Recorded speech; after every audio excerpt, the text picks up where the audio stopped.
all the acequia farmers in Las Vegas, New Mexico, who have been fighting the city for their water for generations. And it even began with the land grant.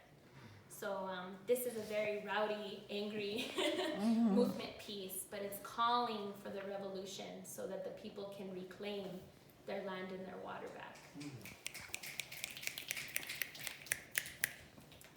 El grito de la frontera rides in with 1,000 men on horseback, burning barns, cutting fences, ripping up railroad ties to protect 500,000 acres, to protect the livelihoods of those dependent on the commons.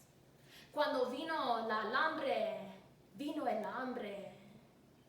El pueblo de Nuestra Señora de Dolores, Las Vegas, land grant. La Vega, wetland jewels, marshy meadows that are fed by the Rio Gallinas, springs, streams, and pasture that were reserved for the common good.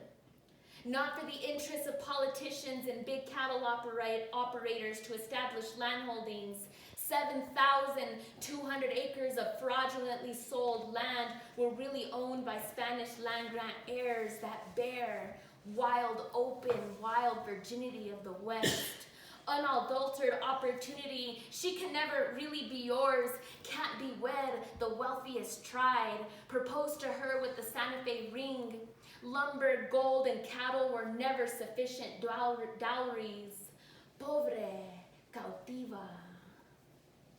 El canto de la frontera gurgles beneath the meter placed at the headwaters of the Rio Gallinas. The sins of our political leaders buried in the silt that is rising above Story Lake.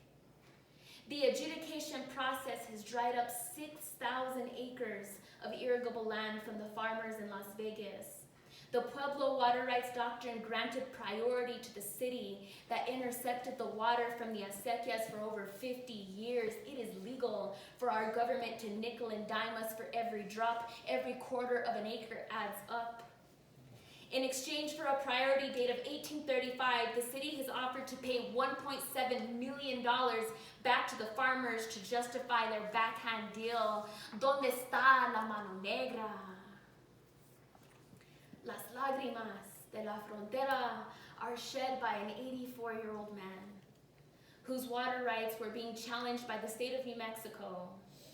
The loving hand of his wife embroidered his blue-collared shirt. I am proud to be a farmer. With a firm voice, he said, if the very government who took our land now takes our water rights, they will finally kill our cultural heritage.